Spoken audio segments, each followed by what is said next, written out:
Think about the perspective of a patient who's laying down in a bed, looking up, scared, anxious. They're a kid in a hospital in a dark room with a doctor or someone in an official capacity talking down to them. Just think about that perspective. How to be patient. Welcome back to How to Be Patient. We are doing another solo episode here today, but I have a guest co-host, the Paul Tran, who needs no introduction, but he's known on Instagram and TikTok as Alimentary School. And he runs a great skit situation, I would say, kind of across all spectrums of medical education. But your main focus is pediatric GI. That's my day no job. guts, no glory, right? That's what they say. I have a gut feeling about things, and as I say often, it's a shitty job until it isn't. Sure, I imagine. And there's a couple other fluids that go along with shit. There's a surprising amount of shit actually in psychiatry too, but it's just we deal with it after it exits the body and then it gets flung at us. Some sort of weapon. But I'm like, there's a little bit of GI involved here, I guess. Well, There's a bit. anyways, Paul, it's a pleasure to have you. We're going to be talking a little bit about feedback today, but I'm just curious, how are things going on in your life? What have you been up to? Man, it's good to talk to you, Preston. Yeah, it's an honor to be here. And, I can't start anything without saying I need to give you props. I need to give you credit where credit's due, and I need to give you flowers. Really, you've inspired me along with Will Flannery, Glockenflecken, you two, and then I gave a shout out to Ben Schmidt, to Doc Schmidt. Well, there's three creators who are in the medical space and lean on humor, lean on comedy to bring light to situations that honestly people need to know about. And I think a lot of people agree you can't really solve a problem if you don't know it exists. So the content that you've created, over the years, initially the skits when you were in med school, they've really got popular and inspired a lot of people, but really inspired me to be where I am today. So I owe you, and I appreciate you as a creator and you as a person, man. It's cool to just be chatting with you.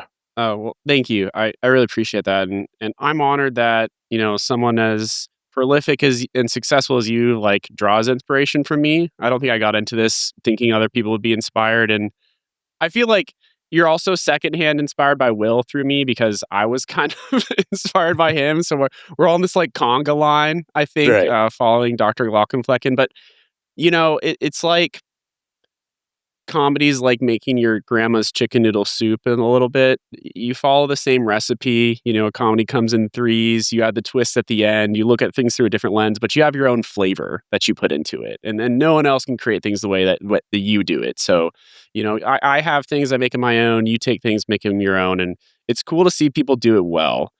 I know we've been seeing all the drama about the Mayo Clinic med student who's been kind of, I guess, going through some repercussions for the skits that he's making. And you see comedy can, people can stray from the path and do things that are a little bit too edgy, and it has a pretty stark response. But then when you do it right, it's powerful. Yeah. Yeah. I think one of the biggest things that you have to set as a creator, it goes into the feedback conversation that we're going to be talking about. Education is just boundaries. Just what are the guardrails that you can't cross? What are the things that you can skirt up to the line and not cross? And having those clear before you even start creating sometimes gets the process rolling a lot easier. Sometimes it makes things just nice when you're like, I'm not going to even stray here. I'm not going to go talk about anything patient related. I'm not going to talk about anything blank related. It's nice to have those clarified for sure. It really is. And for the first time, actually, about a month ago, I was walking a patient out to check them out of clinic, and they go, "I saw your TikToks."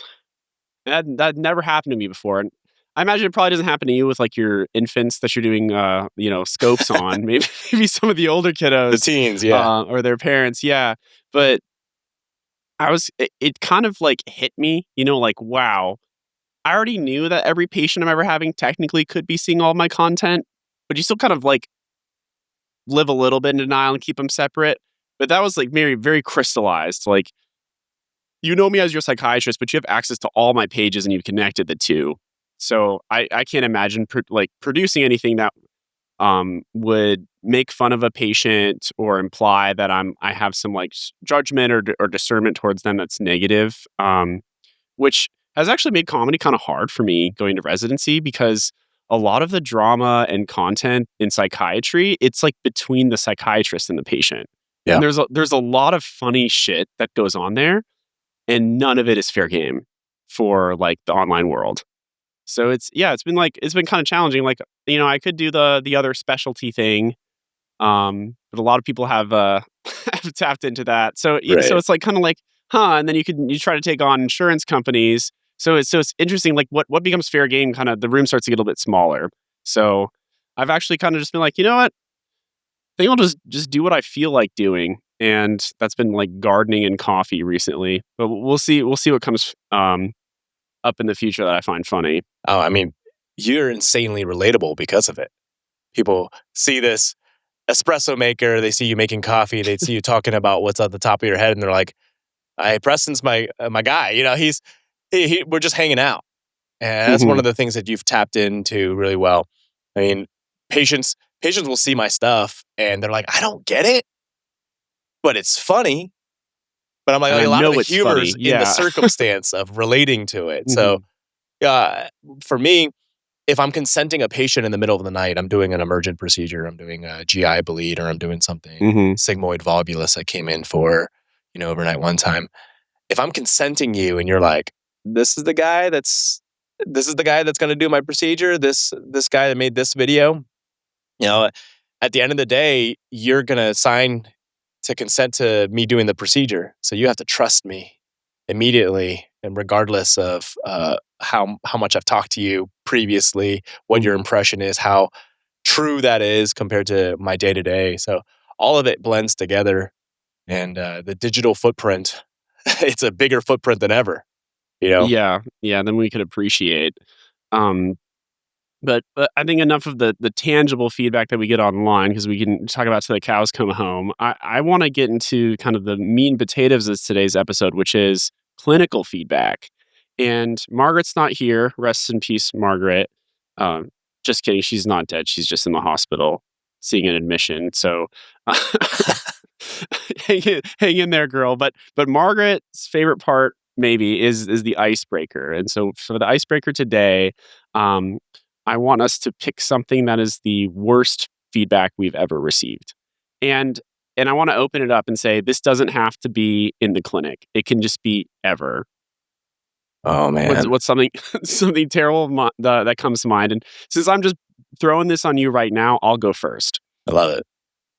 So, um, I'm gonna start out. I have two stories here. So there's one where I was like 12 and I was playing soccer, and I remember I was like running around at practice. It was like one of those like competitive youth leagues, right?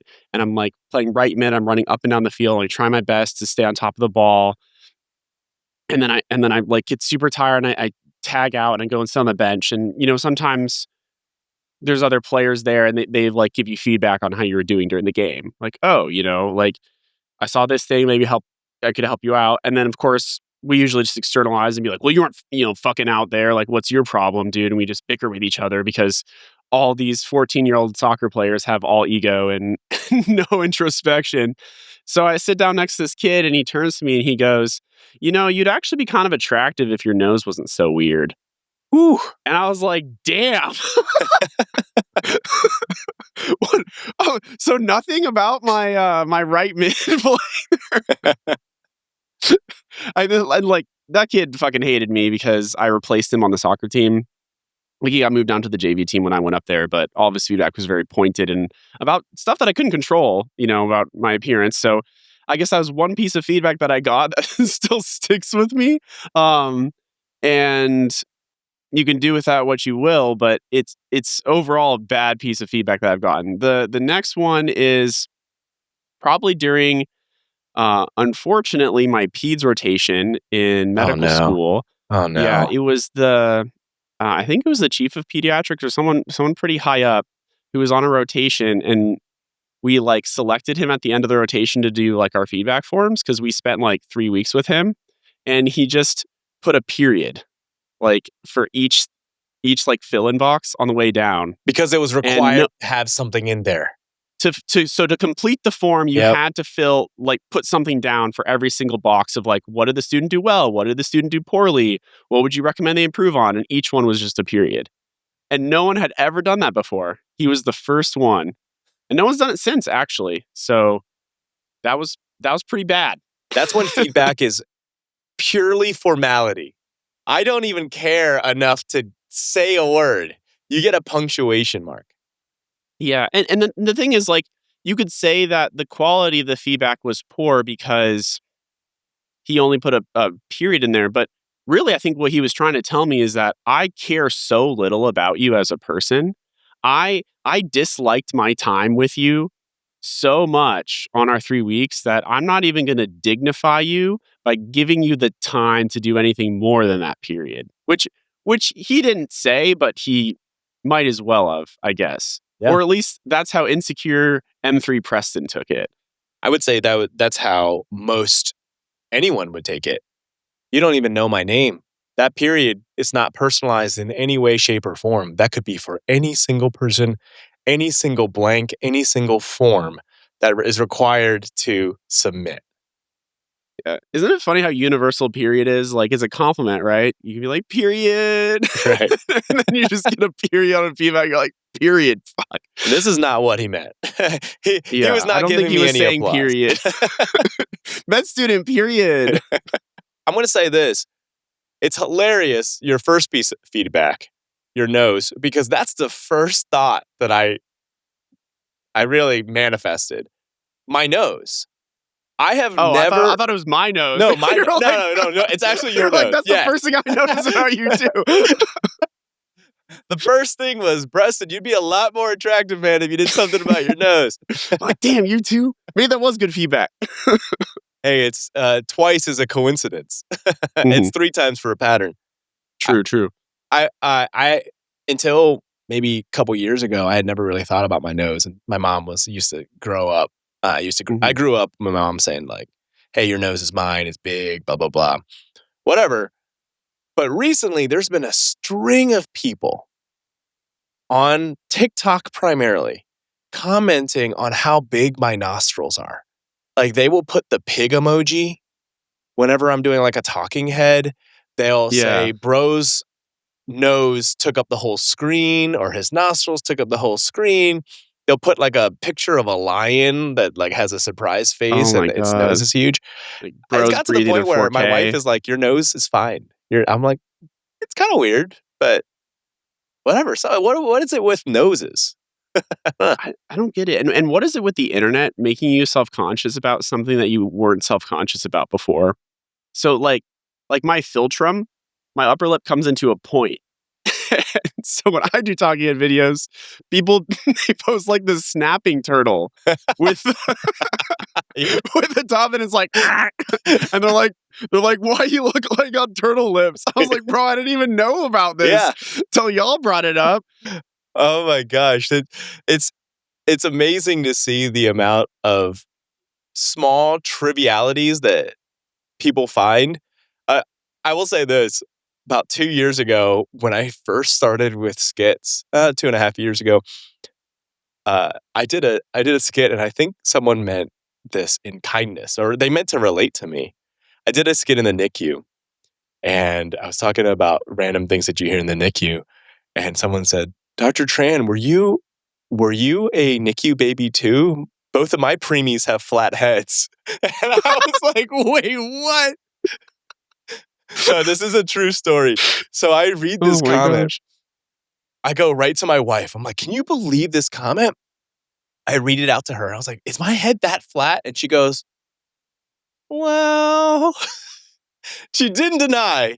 She said, "It's the way that you cut your hair." So at that moment, February of 2024, almost 2 years ago, I changed my hairstyle. And you can look back at my videos and you can see at that point, I kind of grew out my hair because I didn't want to deal with that flat head like appearance anymore. So Wow. feedback Yeah. is lasting. Round haircuts. So, and so I guess to get meta about this feedback, did you find that like to be bad feedback? Do you like your new hairstyle now, or is this to cover up something that's been brought to your attention in a negative way? It's interesting.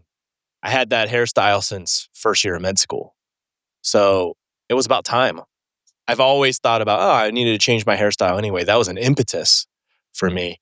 So if we're going to dive into the feedback conversation, sometimes it's that shattering of the glass moment. That comes from an episode of a show I used to watch religiously, How I Met Your Mother. And there's this moment where if you know someone's thing, right? They chew on their fingernails, they click their teeth when they talk or something like that. When you notice it, the glass shatters and then you can't ever unsee it again. And maybe that's what this feedback is. It's just something that was true all along. Someone says it to you and then bam, it shatters. And now whether you agree with it or not initially, you just know it. Yeah, it's almost like posting stuff online. There's a crowd and they're throwing pebbles at your window, and one pebble gets through and breaks the glass, for your analogy, and the other ones it's like rain on the tin roof. Like Yeah. just let it come. Yeah, It that's doesn't right. It's get just through. background But noise. but there's that one that gets through every now and then, and sometimes it can lead to good things. Yeah, like it is hard because negative and harsh feedback does lead to some good change. On my track team in college, we would have to get DEXA scans. So you get your body fat, and this is for purely like cosmetic athletic reasons. There's no other reason for a college kid to be getting a DEXA scan, right? And we'd come back to the locker room, and the upperclassmen would rip the like paper out of your hand and like put it on the wall. You're like, oh, Preston gained 2% body fat last semester. Like, what are you doing, chunky? And I'd actually be okay because I went from like 8% to 10% body fat.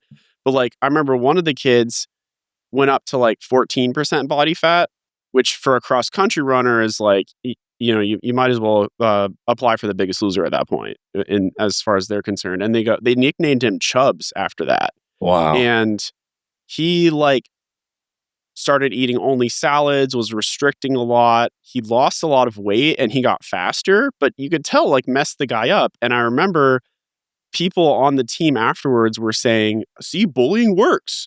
It gets results. That feedback we gave him made him a better athlete. I'm like, did it? Like, but at what cost? I think they have like almost an ends justify the means kind of approach to it, but I don't know if that's always the case with feedback. So I think that's kind of another running theme that we can get into. I know we've been kind of yapping a lot about the social media feedback, and I'm just curious. So would you attribute the nostril comments and the flat head retorts to being the worst feedback you've gotten, or is there another story that comes to mind? No, those are all kind of funny. One of the most interesting pieces of feedback I got actually was from my career before medicine, but it came as I was in medical school.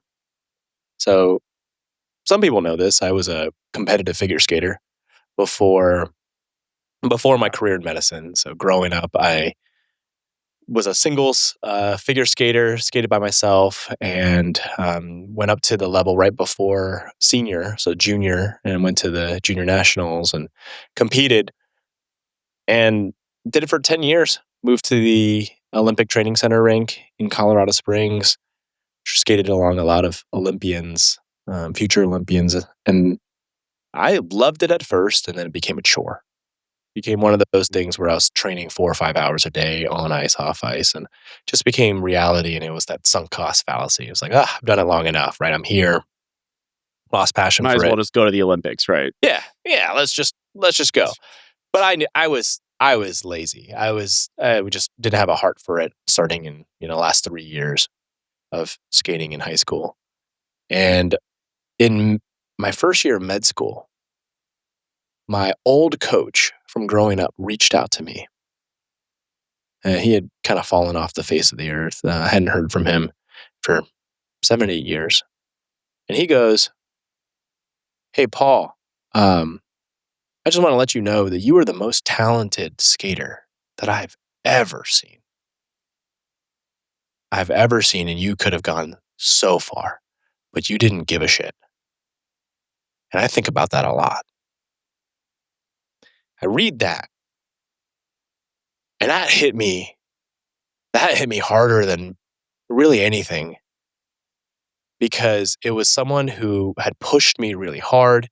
It was someone who wasn't the most encouraging, like good coach, but not a builder, if you will. But that moment was the glass shattering of maybe the realization I had all along, but someone actually voicing it. You were destined for a lot more, but you just didn't put in effort. You didn't care. You didn't apply yourself. And that's why you didn't find the success that you wanted. And that goes very much into one of the biggest things that I've learned in feedback. And we might be jumping ahead a little bit.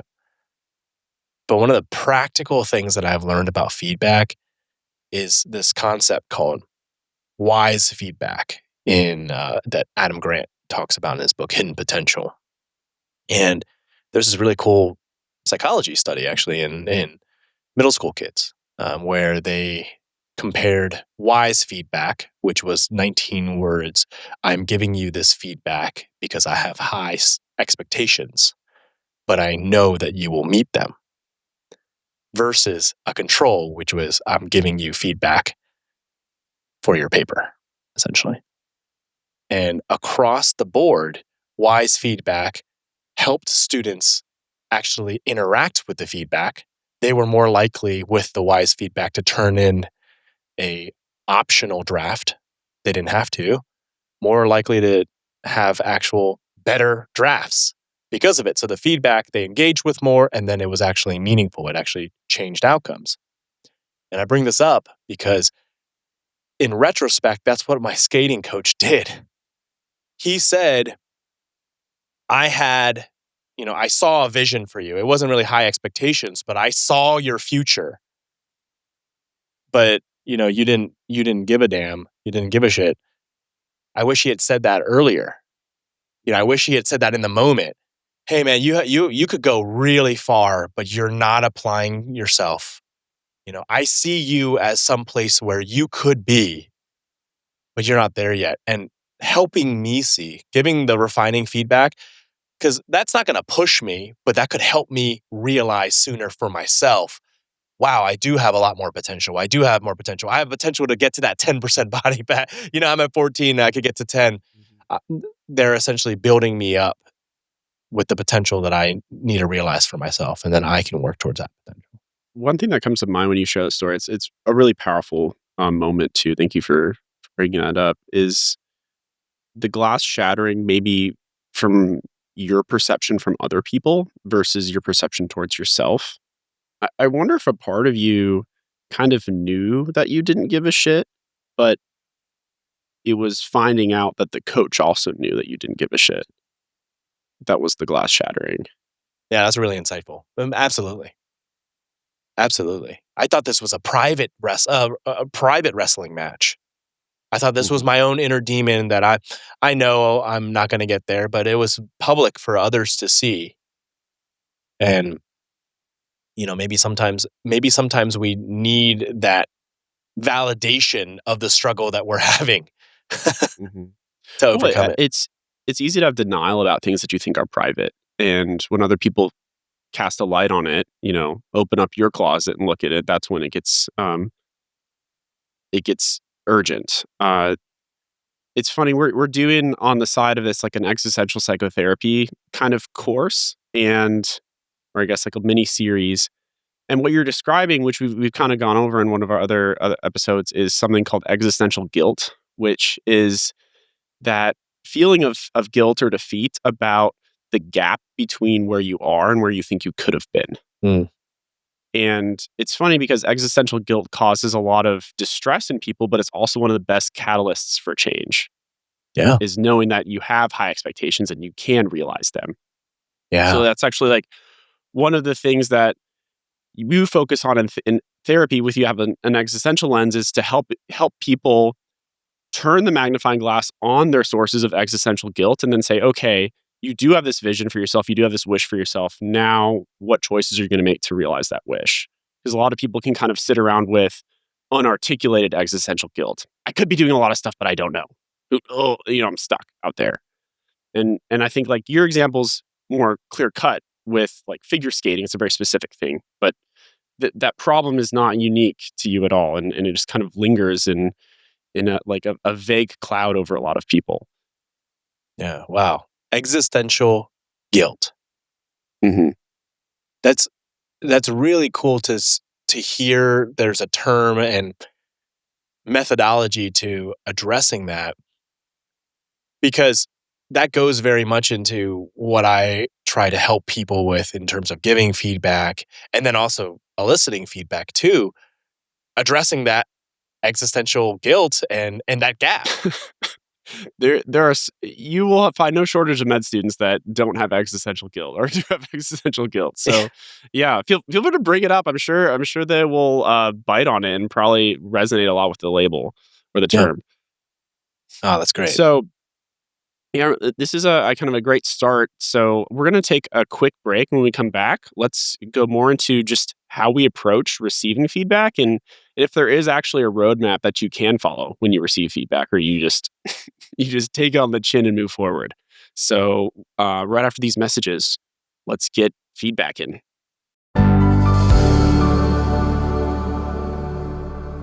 The only person who is more stressed out by our medical training than us is our moms, because they hear every single bad test, every question mark around admissions, and every bad night call. And this Mother's Day, I want to celebrate my mom by giving her an anxiety-relieving, comforting gift like she gives me. But this time it's going to be from Cozy Earth. Sometimes we want to say more than thank you, and this time, a great bathrobe and slippers is going to be our way of saying thank you for putting up with us all this time. One of the great things about Cozy Earth is that everything that they make has a 10-year warranty or 100-night sleep trial. So just like your mom was there through all 100 nights of night shift that you went through, so will your Cozy Earth robe and slippers. Yeah, and you can get those nights back, unlike the night shift. So let this Mother's Day be a reminder that she deserves care too. Discover a Cozy Earth and how it turns routines into moments of softness and ease. Head to CozyEarth.com and use our code PATIENT for an exclusive 20% off. And if you see a post-purchase survey, make sure you let them know that we sent you. Because home starts with mom.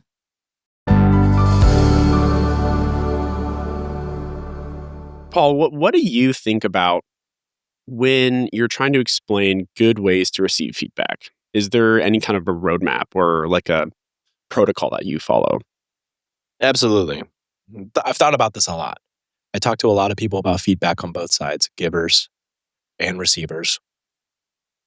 And one of the things that we need to address first is mindset. Feedback is going to suck for most people. And that doesn't mean that it's going to be negative. It's just not going to be the quality that you need it to be. The vast majority. And when you say suck, you mean the quality of the feedback itself is going to be poor. And that's not negative. Okay, I'm tracking. Correct. It's not going to hurt as much as it's going to not land. It's not going to be relevant. It's not going to be specific. It's not going to be actionable. It's not going to be maybe even observed. It's going to be subjective. Feedback overall is one of those things that people struggle with because of this concept called politeness concepts or saving face. And essentially in the medical realm and education, and really in everyday life, we don't want to hurt someone's feelings for the most part. We are cognizant of feelings and emotions around us, especially negative ones. No matter what, if I don't know you or even if I don't care about you, I don't really want to deal with you crying in front of me. I don't really want to deal with you upset. So I would rather give you a punctuation mark, a period, an exclamation mark, whatever it is, a hyphen, ampersand. Give you that or just say good job. Because it saves face. I just don't have to explain very much. And time. If I just tell you good job, you get like I save face and you get out of my face. It's efficient. Yeah. And we're done talking. So as you're kind of bringing this up, I'm seeing almost like a square or a grid where you have high quality positive feedback, low quality positive feedback, which would be like the good job, and then high quality negative feedback. Because I am thinking of some scenarios where I do care enough about someone to tell them what I think they're doing wrong and be willing to have them cry in front of me because I think it's worth it. And then low quality negative feedback, which would be the period. Yeah, you could say on each axis, it's the truth, the veracity of it. Is it true or is it not? And then, or consistency, if you will, with reality. Is it valid or not? And then you could say tone or temperature. Positive, warm, cold. Like we're coming up with this right now. This is great. So yes, you have this cold, 2x2 square. Warm, false. Yeah. Yeah, I like it. And the majority of feedback will not be what you need or want. It will be in the non-positive and affirming good, square. It'll be a pig emoji with nostrils, or it'll be a snapping turtle. That's right. It's one of those animal emojis. So if we know that to be the reality, how does that relate to you receiving or seeking or eliciting feedback? Well, the mindset should be, if feedback is going to suck, you need to get better at discerning where the feedback falls on that square. And you can't learn how to discern if you don't get. So the bottom line is, you have to have a mindset of, I need to seek out feedback because I need to get better at finding out what feedback is actually going to be helpful to me or not for the rest of my life. I need to know, if I never get feedback, that pig emoji, that lion gif, that snapping turtle, that's going to wreck me unless I get that all day, every day. And I know that's just not something to pay attention to. So I get better at discerning, but then also realizing that a mindset of knowing that feedback is a gift is really enlightening. It's really empowering, because not every gift is good. There are gifts that you want to re-gift. Yeah. you want to throw away. You don't care. Preston, if you gave me a gift and it was ground coffee beans, I'd say, yeah, okay, thank you. Appreciate it. But I'm going to try to find whole beans because I have a whole process to my coffee. So I might not use that. I might put it away. Same thing. Some feedback is going to suck. Some feedback is not relevant to you, not specific to you, not actionable. Thank you for the feedback. I appreciate the gift. You can give them a courtesy of that gratitude, even if, it's not completely heartfelt. It's more a pleasantry. And then you don't use the feedback. Yeah, it's gonna go. I have a closet where I re-gift stuff, or it's just it's misc. I'm gonna sell it on eBay or donate it. and you know who's really good at receiving shitty gifts is the Brits. Oh yeah, they'll say something like, "Yes, sir, very good, sir. Thank you, sir." and I think I would be like, obsequious if I did this in the clinic, but there have been times where I would be like, "Yes, sir, very good, sir." Excellent choice, sir. I was a bit of an asswipe there. It makes me think of in Home Alone 2 when he gives him the tip of chewing gum. It's like, very, very good. Thank you. Excellent, sir. Very good, sir. Yeah, because that gum was a gift. Yeah. And it was a shit gift. It was not good, but he took it. One thing I think about, and I think there's a big overlap here, is good feedback. It's like, oh God, I don't want to say it's like a kiss, because then it's going to create like the metaphor of like a supervisor and their supervisee kissing. But when you do lean in for a kiss, is it 50-50? Is it 80-20? Is it 90-10? Like there has to be some place where you meet in the middle. And so if someone's giving you poor quality feedback, they're not leaning in at all, then you have to kind of figure it out yourself. And so one thing that I've had is, everything is a data point. So if they're giving me bad quality feedback, there's other feedback that I can find, and that's not what they're willing to explicitly tell me or sit down with me about. There's certain feedback which is this person sharing casual things with me? What tone are they using with me? What kind of information are they giving? What responsibilities are they giving me? How do they act when I enter a room, when I leave a room? Are they like reaching out to me? Are they not reaching out to me? And it can be prone, like, it's hard because you have to treat all data points evenly, not get too fixated on how you anticipate or expect something to act. But that, in a way, can be really good feedback, and to take things like non-clinical, I think a lot of guys struggle with this romantically. Like, they go on dates with girls and they think it goes well. She tells them that it goes well, right? You're like, yeah, it's nice. Maybe I'll see you around. And then they never text them back. That's feedback. Even though they never sat them down and was like, hey, these are all the things that you did wrong the first date. Like, maybe you shouldn't have spent the whole time talking about your mom. And it would be awesome if you had a trash can. That trash bag just hanging on the drawer wasn't doing it for me. And also, maybe get a bed frame. Those would be like really helpful, actionable pieces of feedback for the guy to get. But he just doesn't get a text back. Right. Which, it's not great quality feedback, but it puts it more on him to discern, like, okay, what actually is there? So I kind of take that approach of like, it's all just data. And now I'm a data scientist. I have to sift through it. And you get better at sifting through it the more that you get. And again, Adam Grant he's my hero. Like, I feel like his thought process is just so resonant with me. He gives the advice of seeking advice, not feedback, because people don't like to give feedback because, again, politeness concepts. I don't They know how love to you're get going to advice. react.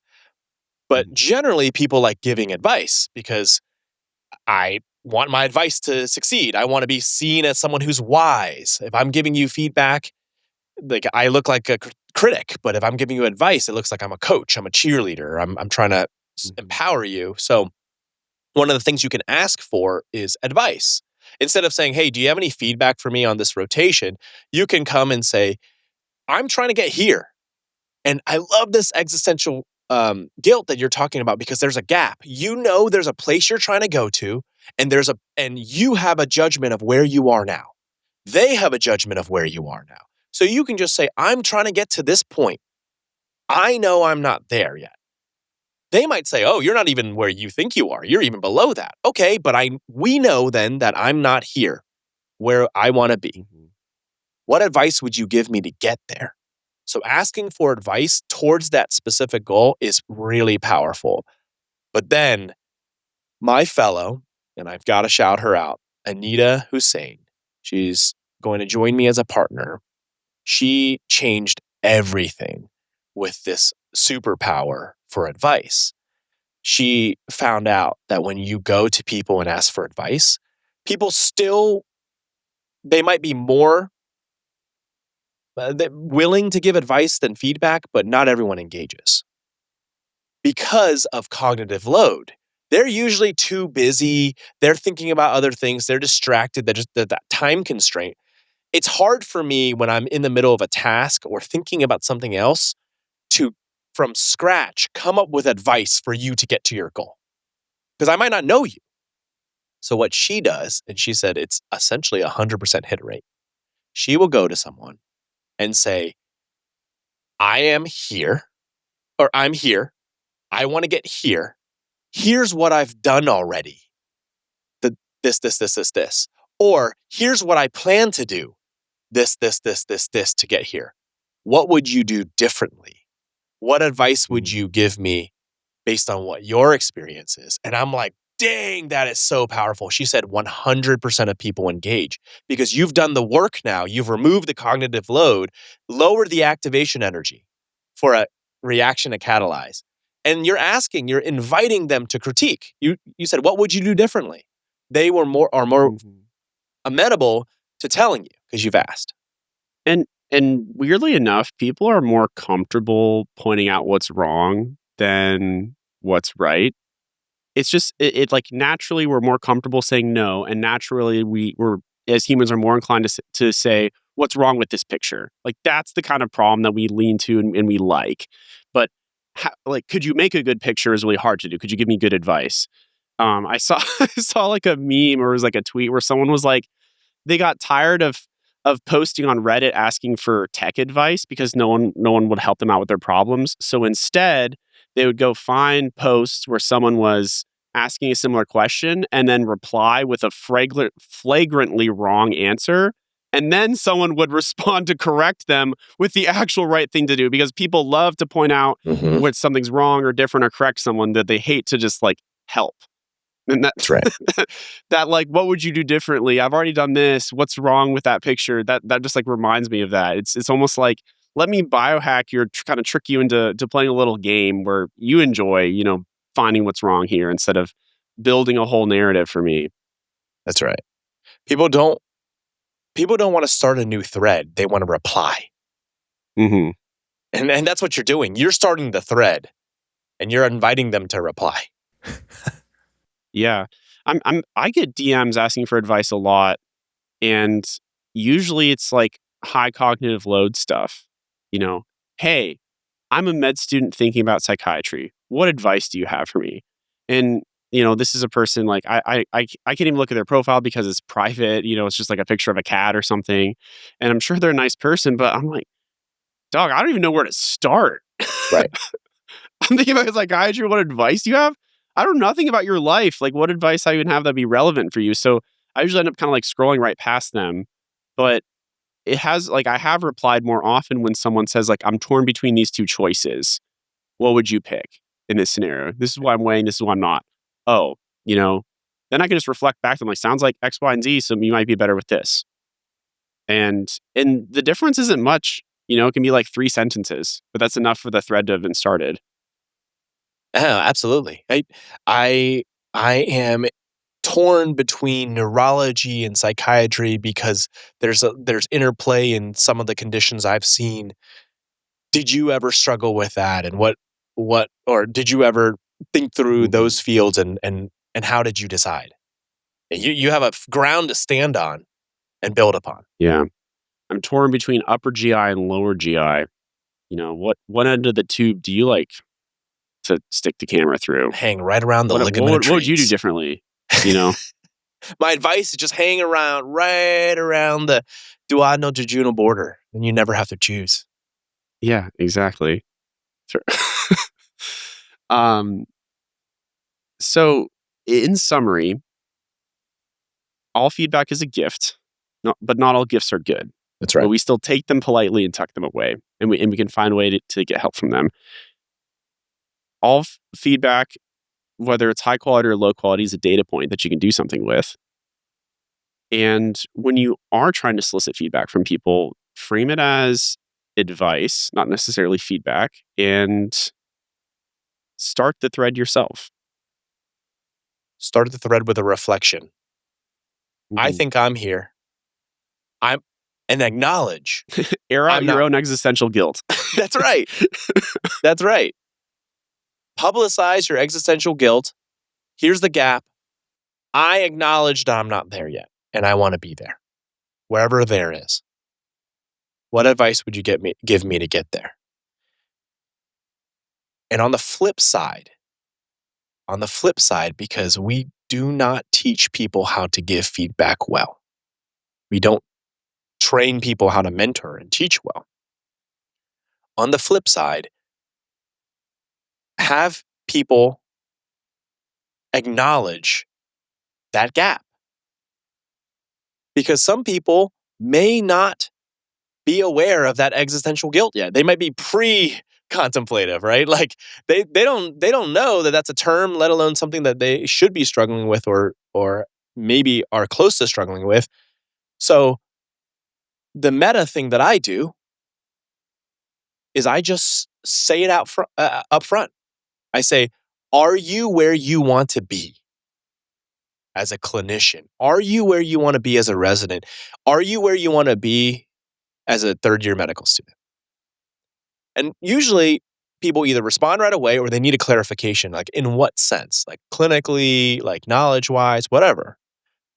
And I'll say, well, we talk about it. It's another way that I like to talk about it is, are you okay being good enough? I love saying this question.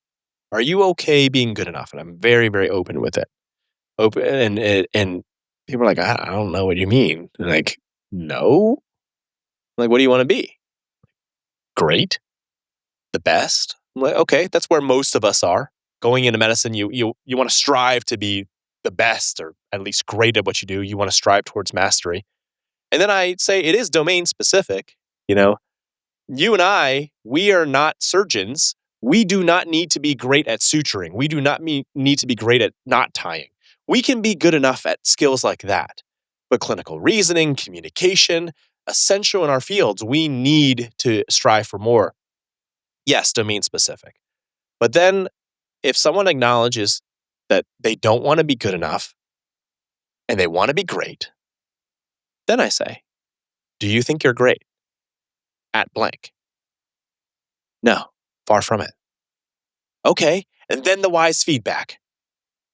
Then, well, I agree. You're not there yet, but you will be. And you certainly can be. I know that you can be. I empower them. And then guess what? I'm going to help you get there. If you want, and if you're willing, I'll spend the time, however little it is, to help you get there in our time together. Half a day in clinic, full week together. What do you say? Heck yeah. I've never had someone say, nah, I'm good. So that's what we can do as on the other side, as preceptors, as mentors, as educators, is really negotiate what that gap is, where someone's desires to be are. And the feedback can be observations. It's just a data point for them. Here's an observation for you, a data point for you, where I think you are on that scale between where you want to be and where you are now. Mm-hmm. And I may be a broken instrument or just a single, piece in your line or along your story, but it's up to you to determine if I'm just noise or if I'm, part of a narrative. Exactly. Yeah. Well, this is really good. Let's take a quick break, and when we come back, we'll get more into how to give some of this good, wise feedback and how do we deliver these observations to someone.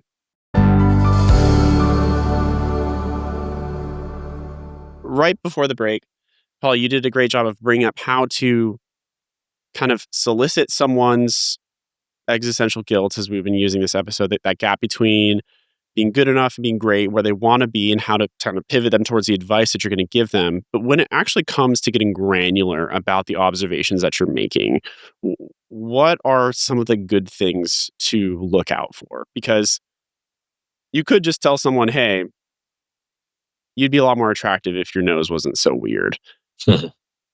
That's an observation. That's true. And it's timely. And it might be the gap between me having a good enough nose and having a great nose, but I don't know what I would do with that in the clinic. So what do you think about when you're trying to give someone like good actionable observations?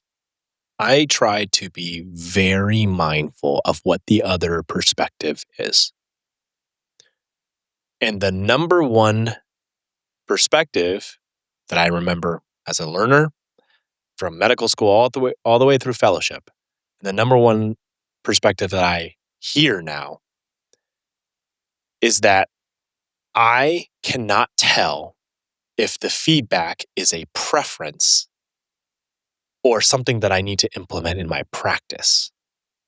I can't tell, is this just something that you want me to do because you're old school or that's the way that you trained? Or is it because there is validity, there's evidence, there's some outcome that has changed because of it? So the easiest thing that I do is I give a reason why.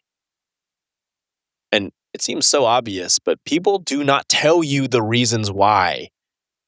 And a reason can help you discern, is this going to be practical? Is this going to be helpful or not? So a great example. I see this every single day in the hospital. The number one skill we learn in medical school when we start learning about communication with patients is to sit down.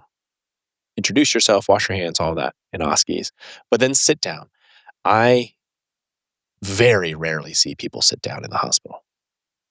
It's always delivered on rounds, people are standing up and talking down You to just spend patients. more time with me in the hospital. I love sitting down. Yes, same. I will tell I'll like go out in the hallway and be like, "Can I borrow your chair? I see it's on wheels." I'll bring it back, I promise. That's the way. I squat. Or I'll sit on the floor. I will look like an idiot sometimes because there's 15 people standing up and I will squat down. But I tell people all the time when they're shadowing me, when they're working with me, I say, when you're in the room, even if it's 5 to 10 seconds and you're delivering a piece of an update, sit down. The reason is, A, you will stick out in a great way because no one else does it. B, there are studies that show that perception of your time spent in a room is longer if you are to sit down or change positions in a room. C, think about the perspective of a patient who's laying down in a bed, looking up, scared, anxious. They're a kid in a hospital in a dark room with a doctor or someone in an official capacity talking down to them. Just think about that perspective and get on eye level. I give 3 reasons right there. And they can choose, are those reasons valid or not? But it's not Paul's preference that you sit down. Every time I'm working with Paul, I got to sit down in a room. No, I remember. Because you could have just said that. Hey, sit down when you talk to the patient, and then cut it there, right? And then you're like, so 1 in 10 tells me to sit down, the other 10 tells me to get out of the room quicker. I don't even know which way's up. I don't care to follow them. Exactly. Give the reason. And on the other hand, if you're a learner, get a reason. If someone tells you to do something, there are tactful ways instead of why. Ask what or how. What makes you decide to sit down in a room versus not? How do I decide when I should sit down? How do I, approach sitting down in a room when I don't have enough time? You can ask why someone says it without asking. Or what do you find are the benefits of sitting down? Exactly. How do patients react when you sit down? Now that is a game changer, and that goes into my second kind of practical way that I do it. I always try to bring in, if I can, a patient perspective. So if I say something like, it's really important that you use analogies because analogies provide a lot of context for patients. You're not dumbing anything down. I don't like that phrase. You don't dumb things down. You provide context to make it more easily understood. A mechanic can give me context about the engine because I don't know anything about cars. And I can understand that better. So whenever I use this analogy, for instance, I have found that families say, wow, that makes so much sense. I wish someone had explained that to me. And I've gotten really good feedback from patients when I use this analogy. So try to find analogies that work and play a game about it. I give the advice, but then I give the results of what I've seen, especially not just selfishly for me, but also from my patients, because that's our parallel goal is we want to both push to be masters of clinical medicine, master communicators, whatever it is. That's the analogies it's really helpful. And then it's important to give a why even in like psychiatry. A lot of our feedback can feel very superficial or subjective. But even then, like adding the why has been very helpful for feedback I've gotten. So when I was a med student and I'm like doing my psychiatry sub-Is, I would ask this question because I felt like it was a very psychiatry thing to ask. I'd be like, and how did you feel when the nurse yelled at you? And the patient would be like, I don't know, felt like punching them because then we're here because they punched the nurse. We've gone in a circle. And when I got out of the room, the resident pulled me aside and he said, hey, just a heads up.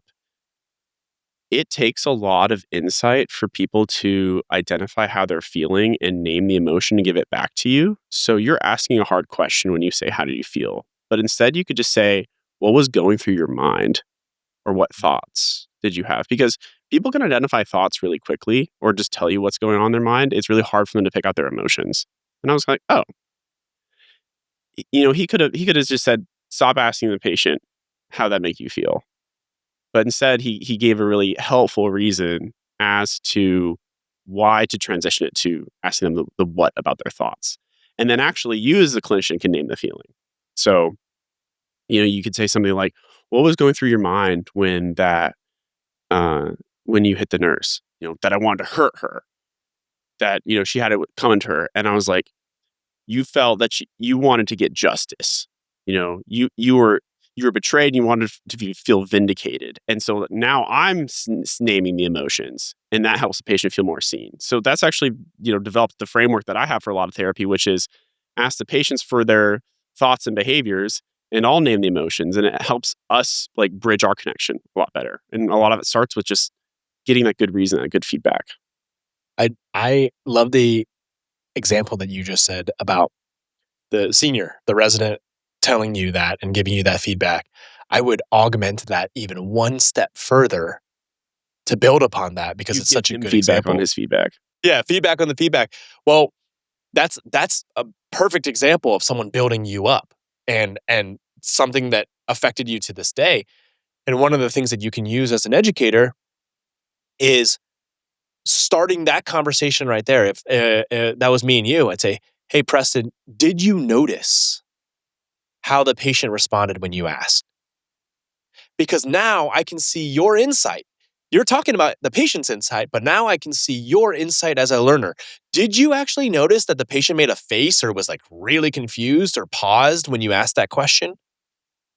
No, I didn't. Well, I noticed it. He looked really confused. They looked taken aback by the question. One thing is when you ask that, it's very difficult to, and then you kind of go into that explanation because you could have said, yeah, that was weird. Like it took a long time. Like, why do you think, and then why do you think that was? I don't know. Maybe it's a hard question to answer. Exactly. And then, I'm encouraging you because you noticed it. Like, so you're gauging insight a little bit that way as well. Mhm. And then it's like you're giving yourself the feedback, like you're walking them through Yeah. it. Yeah. Yeah, no, I could do the same thing. Like this is feedback I actually give to med students a lot of times where um a med student they love to follow the template, and it has a lot of yes or no questions on it. And it's not their fault. It's what gets fed to them before they go into like clinical psychiatry rotations. So it's very common to be like, have you been sleeping well, for example, in the psychiatric interview? And then like what do you get when you ask that? You get yes or no. Now what? Right. What do you do with that? So and then um sometimes it'll even be like, have you been sleeping well or not? And so, and so like my feedback is usually like, and I guess I could augment this and add another step to it, but I'll normally say, um, you can actually just condense that to how's sleep, and then let them fill in the rest of it because you can't answer yes or no to how's sleep. So you get a lot more, like the reason is you get a lot more information from it. And also it's not a leading question. Have you been sleeping well implies that you should be sleeping well, and that I may be disappointed in some way if you're to reveal to me that you aren't sleeping well. So that actually decreases the sensitivity of the question to find some sort of veracity about the patient's status. So those are two reasons. But instead, I could now, taking into account your feedback on the feedback for the resident's feedback that he gave me, is, hey, how did the patient respond when you asked them, have you been sleeping well or not? They said no. And then what else happened? Well, I didn't really get much else out of them. Right. You got nothing from them. You can try this instead. So actually I'll probably incorporate that next time I'm like working with a student or helping them interview. I love It's it. really good. I like that. I love it. And then in the moment, I mean, you're a very witty guy. I like, we have a very similar sense of humor on things. I'm pretty quick with sayings. And I'm pretty quick, and that's where a lot of my like improv in my skits and stuff comes from. I try to come up with a pithy saying or analogy, some sort of alliteration, something right there to condense the feedback into. I almost give a headline. So if I'm breaking down that interaction exactly as you just gave it, hey, what did you notice? This, they didn't say this, and then the feedback that you're giving, I describe it, and then I end it with, at the end of the day, don't make a patient decide. Don't ask them to decide yes or no. Ask them to describe. And Oh, that's funny because I was going to go say no to yes or no questions. yeah, either That way. was mine. Don't ask. I like that. Don't ask them to decide. Ask them to describe. Yeah. And they walk away being like, they just repeat it. And that's how you crystallize information. That's how you take that big, giant feedback thing, you condensed it into, 5 words or less. Yeah, it's like an ad logo. You got to sell your feedback. Yeah. Make sure It's they buy it. copy. That's good. Yeah, that's good. Okay, so really, you kind of elicit where they are. You package it in a way where they can like incorporate it into improving themselves, and I guess you make it be an observation that has like the ability to change for a good reason. Because I think a lot of observations are just, this is like ubiquitous for med students, where you're like, what do I do with this? You know, and we're good judges of reasons, but we're not good judges of observations. Um, and another one is that like I remember just being told like not to talk during parts of surgery, and it was the most helpful thing for me is like, hey, it's actually really stressful for the anesthesiologist when they're extubating. And I was like, oh, I had no idea. I'm like, it's like 2 weeks in the hospital. I had no idea. So I'm just yapping, right? But before, I thought people were just telling me to shut up. And I was like, oh, okay. It wasn't until I got that reason that was helpful. So I think the reason is like the shining star of this whole thing. Yeah. Yeah. I think if we had to put one bow on it too, think about the role, kind of the mindset of feedback as a gift from the receiver, the mindset as a deliverer of feedback is to approach it like you are a coach who's trying to find blind spots. I'm not trying to get you to change your behavior. I'm trying to give you insight and recognize that you may benefit or may change from behavior modification. You might not know there's something stuck in your teeth. You might want something stuck in your teeth. But since you may not know, I'm just going to say, hey, Preston, you got something stuck in your teeth. And then you can act in embarrassment and say, oh gosh, thank you. Remove it. Or you'd be like, okay, ignore me. But it's my job. It's not my job to go pick out the thing in your teeth. It's my job to say, hey, you got something stuck in your teeth. And that's also a good point about, I guess, transitioning from the substance of the feedback to the delivery. So that's another thing that's really important is the timing of it. Sometimes stepping out of a patient room is a great place to give feedback. And 3 weeks after the rotation, when someone's never going to see a psych patient again, maybe not the best time to give them feedback when they have no chance to change it. Same with like the thing, food stuck in your teeth. Waiting until the drive home and you're like, I can't believe you had something stuck in your teeth the entire gala. Like, bro, you're just now telling me? And on the flip side, sometimes it is better to wait. I don't watch a lot of Sam Sulek, or not Sam Sulek, he's the bodybuilder. I don't know. Another motivational speaker whose name's escaping me, but there's this discussion about, going to see your friend after their play. Like they're an actor, they're performing in the theater, and you go to see their play and they suck. They have no delivery. It's flat. They're up there trying to do Shakespeare and it's just like nails on a chalkboard. And you come out, they are super nervous. Everyone's giving their flowers and they're clapping and they say, how was it to you? That's not the time to say it sucked. Or did you notice how nobody laughed when you made that joke? I noticed. Yeah. And here's the gap between where you are and the great actor I know you want to be. So let me help you get there. It's like that, bro, that is not the time to do that ever. Like you don't do it the night of the like opening night. You don't do it like maybe a couple weeks from there, you're like, hey, how do you feel your performance went last week? What were some things you noticed about it? Okay. I noticed that like this one joke might have fallen flat. Did you notice that? And then you can kind of get into that conversation with them. So I think this is kind of underemphasized sometimes, but you could give the right feedback to the right person in the right way. But if it's not at the right time, it's all for naught. And you really like being early or being late is the same as being wrong, just like they say in the stock market. Yeah. It's the T's for me in how you deliver tact. I mean, you got to deliver it tactfully, the tone with which you deliver it, the timing with which you deliver it. Maybe the it doesn't fit the T, but intent. Like that's very important. Like, why are you giving it? Are you giving the feedback because you're expected to? Again, check the box.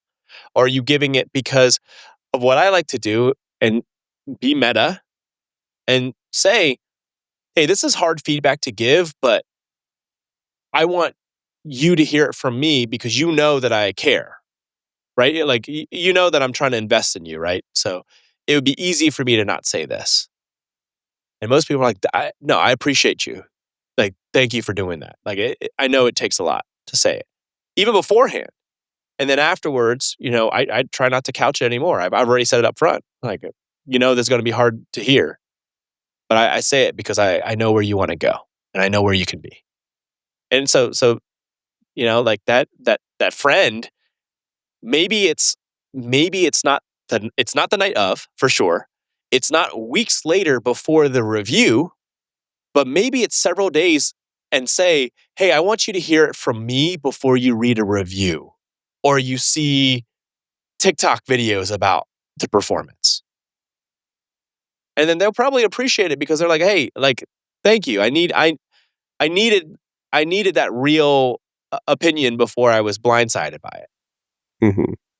The 4 T's. That's good. Oh, made it up. Tact, timing, intent, Tone, tenor, the level in which you give the feedback. you can reach it. So here's, and I guess as we wrap up, here's my question for you. Have you ever given a med student feedback and then you say, do you have any feedback for me? Because I'm sure that's how it happens. And then they give you feedback. And then you say, that was great feedback. I actually have some feedback on your feedback. And then you give them feedback back. And then they say, wow, so thoughtful. I actually have feedback on the feedback that you're giving me on the feedback that I gave you. And then you just kind of end up in this never-ending feedback loop.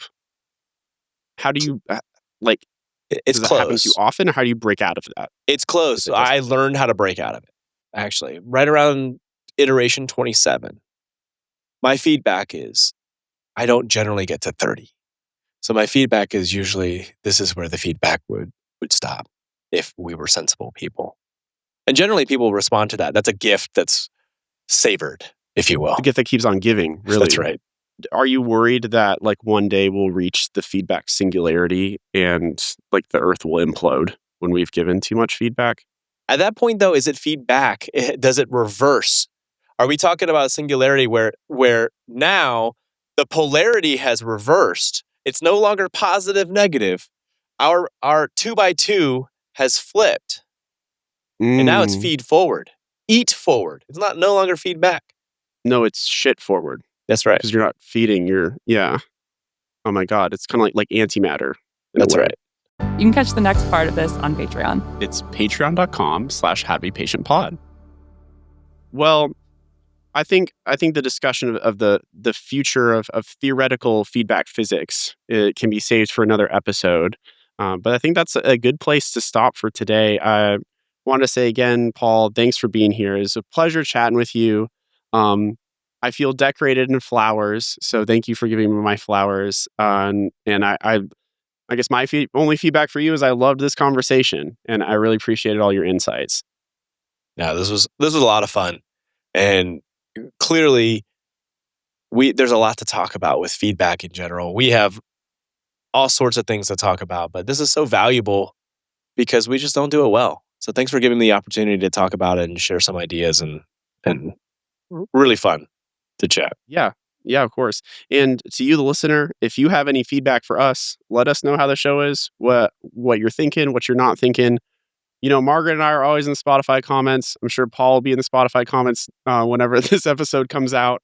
You can always find us at our Instagram page, How to Be Patient. We have now cracked 4,000 followers, and you divas are also in the walk challenge, so keep that up. I think Mag is leading us with 170,000 steps, which is kind of a hack. We're doing this walk challenge, and we didn't realize all these marathon runners were going to show up, so they are absolutely clocking our T right now, and I'll have to get out and start getting my steps in after this.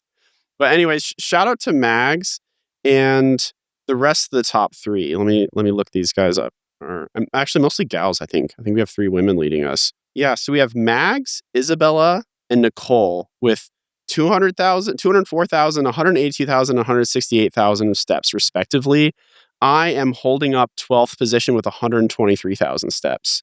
So it hurts a little bit, but I will try to crack top 10 by the end of the week. We have 27 days left in this step challenge. Thanks again for listening. We're your hosts, Preston Roche and Margaret Duncan. Margaret's not actually here today. And our other host, Paul Tran, you can just say you're a host today, Paul. Thank you for making me a host. If you enjoyed me as a host, please leave a snapping turtle emoji and a pig emoji in the comments.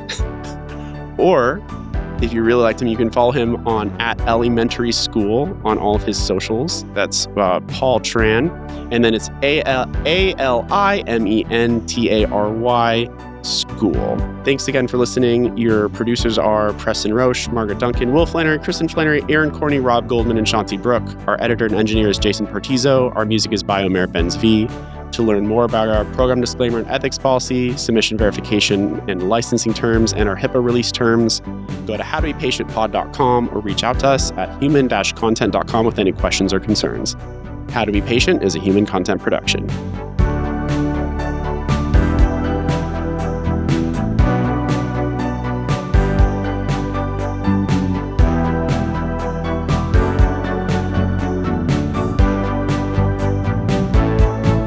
How to be patient.